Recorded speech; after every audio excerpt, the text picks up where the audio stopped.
Hey, everybody, checking out the Mike and JD Show YouTube channel. Thank you for watching this video.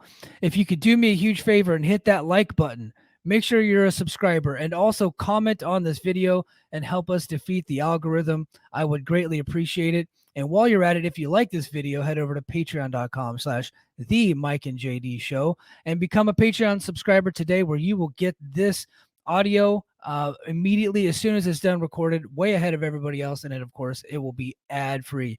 Thank you very much. Now, enjoy the video.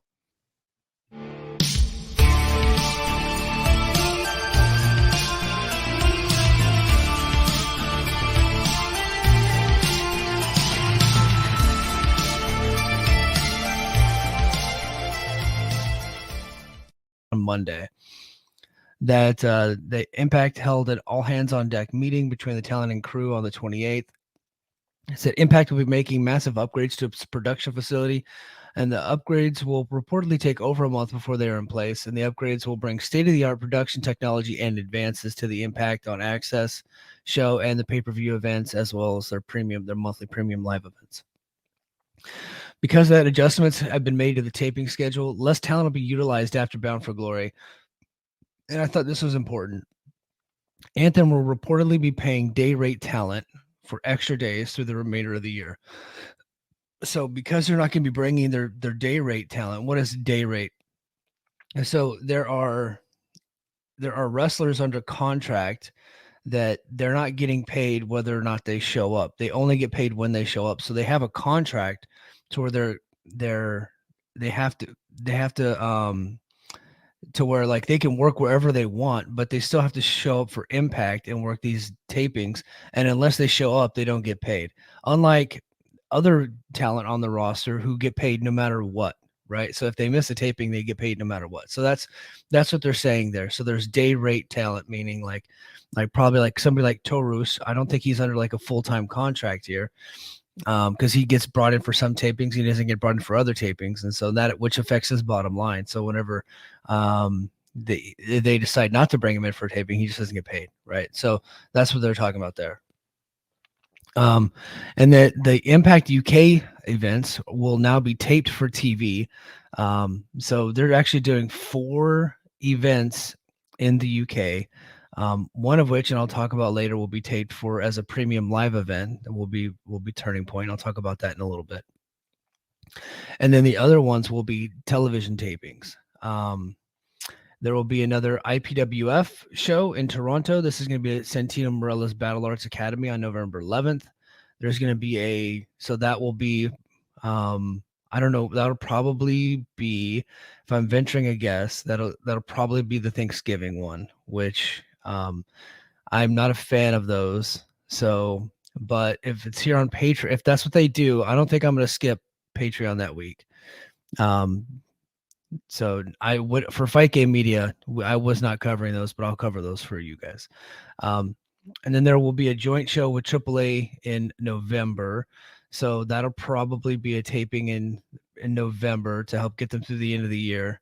And then Final Resolution will take place on December 11th, and that's going to take place. It didn't say that in the notes here, but that's going to also take place at Santino Marella's Battle Arts Academy. So Santino Marella, his Battle Arts Academy is affiliated with Destiny Wrestling, and Destiny Wrestling's an indie there in Toronto, and I'm getting the feeling that that's who's going to be filming it.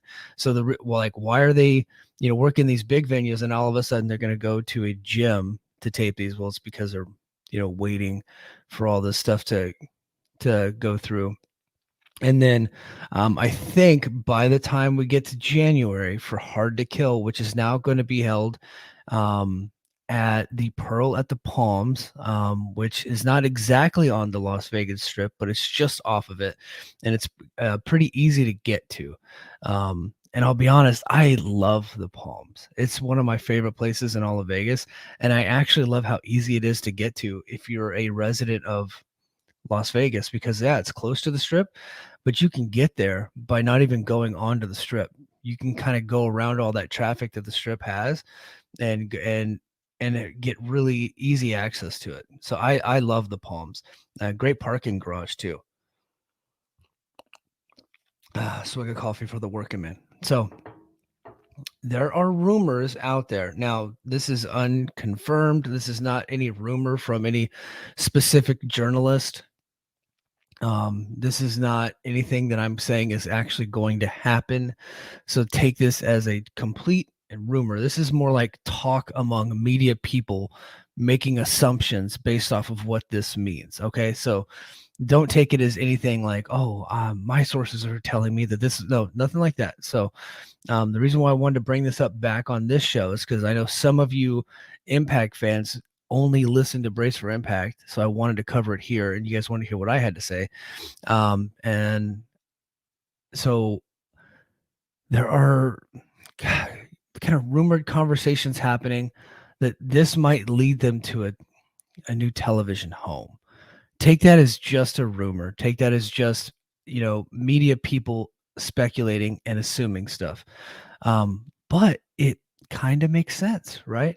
It kind of makes sense. Why else would they be overhauling the production? Because they can do the same on Access. Like if they overhaul their production and then they stay on Access, not much is going to change. It really isn't. So, but if they overhaul their production, bigger television networks might be interested. And, they've been in negotiations with television networks in the past, but if you're a big time TV network and you see that, you'd be like, I don't know that I want to bring that to my network because of, hey, look, they don't really have the most up-to-date technology filming it. If we do that, we might have to be the ones filming it. Then how does that look like? Right. But if you're just going to hire the company to take care of all their stuff and give them a flat rate, then you'd want it to look top notch, state of the art, right? And I think by doing this could put them in line for a new TV deal. And I think that would be a game changer, which is why I wanted to talk about this again, because I think the overhauling of the production is going to be a game changer. Now, here's the downside. They're going to have Russell Carnival handling their production while they're in the UK. And then they're going to have Destiny Wrestling and AAA handling their stuff in November and December. It's going to look kind of bad the rest of the year as we head into this big, massive upgrade. And will that lose viewership? Right now, the viewership is pretty damn good. And I'm going to talk about the ratings here in a little bit too. But will they have a certain drop off because of how bad it's going to look in the fall? Now, in the fall and the winter. Now, I don't know if it's even going to look that bad. They might be able to take what their local partner has and bring in some, independent contractors to kind of help offset, and make it look as good as possible, make it look kind of close to what they have right now. Is that possible? I think so. I mean, that's what I would do, right? Like, I wouldn't want to downgrade your production while you're waiting for this new stuff to come in. I just think that would be a bad idea. So, because it really could cause there to be a drop off in viewership and people would kind of give up on it. Because I gotta say, like, Emergence looked awful. It really did. There were times where Emergence looked just borderline unwatchable, and I'm like, if it's gonna look like this the rest of the year, I don't know that people are gonna want to stick around for it. Now, to their credit, the taping this week looked much better. It looked like they whatever lights were missing from Emergence, they brought back for the taping. Now they didn't light the crowd, and I think they didn't light the crowd because they were taping on a Monday and there wasn't that many people in the crowd. So that's why the crowd looked all dark. And then I think some of the screens, the lighting, the LED screens that kind of circle the Rebel, I think some of those screens were broken. So that's what it looked like to me, because it looked like the color would go from red to black and it was like all blotchy. If you ever driven past like a video screen that kind of has some of the bulbs like messed up, I think that's what that was, because it looked the same at Emergence too. Because I went back to the to Rebellion and I just checked a clip of Rebellion from back in April and it looked way different. It looked way better. So I think there was something going on with the venue, and I think there was something going on with Impact's lighting at Emergence, but they brought the lighting back for the taping. So, you know, I hope that it looks as good as humanly possible. I've seen clips of Wrestle Carnival and I'm not impressed. I've seen clips of Destiny Wrestling and I'm not impressed. So, hopefully they do their due diligence and they tap into the local market there and hire some actual live event producers that that they can afford and make it look make it look really good. So we will see. But I think this is going to be great news for the company come January, and hopefully the audience will stay patient with them through the fall and the winter. And I'm curious to see what it all looks like, especially now that they decided that they're not going or not decide since they're not going to be able to bring a lot of talent with them to the UK and to Mexico to be doing a lot of this stuff, what it's going to look like, how the storylines are going to play out, how their backstage stuff is going to look, that's all up in the air. But I'm pretty interested to see, and I'm excited for January. The report said it might take a month, but given the fact that that they are having these go through October, November, and December, and we really don't get to a bigger facility until January.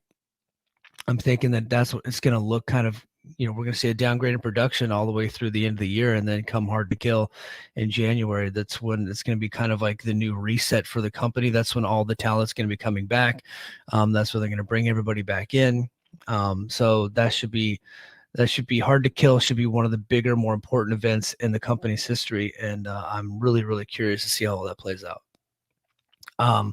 Now back to Impact Turning Point. So it was announced that Turning Point will take place on October 27th. And that's actually going to be filmed for Impact Plus, and it will air on Impact Plus, I think the week later or a week or two later. I had the date and I lost it, so please forgive me on that one, but the news is out there. It's going to take place on October 27th, going to be airing on Impact Plus as a premium live event.